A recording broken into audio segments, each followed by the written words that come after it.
Comme Badiou, qui eux disent clairement qu'ils ne votent pas, dans le cas de Badiou depuis la fin des années 60. Vous dites, quand un homme ou une femme de gauche vote, il vote pour l'élection en fait. Est-ce que vous pouvez expliquer en quoi le fait même de voter est un pilier du système ?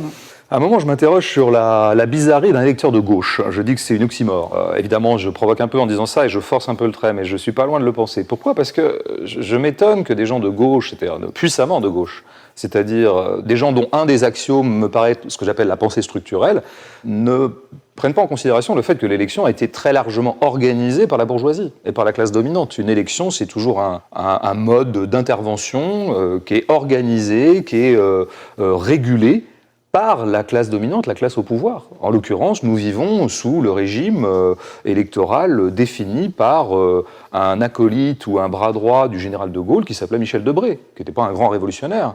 Bon, c'est ça la Ve République, quoi. Donc on se soumet à des règles qu'on n'a pas écrites nous-mêmes et qui ont été écrites globalement par un camp que censément on réprouve. Donc c'est tout à fait étonnant, quoi. Alors il y a cette phrase d'ailleurs que citait Badiou récemment dans un de ses séminaires, effectivement, il faisait bien de le rappeler. Alors, il ne nommait pas le ministre gaulliste en question, mais le dit ministre aurait dit, je crois autour de 81, qu'une élection ne sert jamais à changer la société, elle sert à changer les gouvernants, le gouvernement, mais pas à changer la société. Au contraire, elle est là pour reconsolider la société, pour la relégitimer.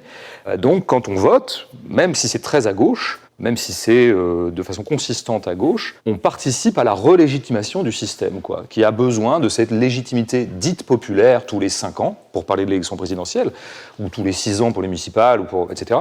Et il a besoin de ça pour se relégitimer. D'ailleurs, on les voit bien en ce moment, il y a un argument de la droite, donc un argument un peu désespéré, un argument pécrétien ou autre, pour dire que, du coup, l'élection ne va pas être légitimante parce que le contexte est tel que la guerre, etc., fait qu'il n'y a pas de campagne véritable, et que donc on voit bien qu'ils ont ça en tête, qu'une élection c'est fait pour légitimer l'ordre social existant.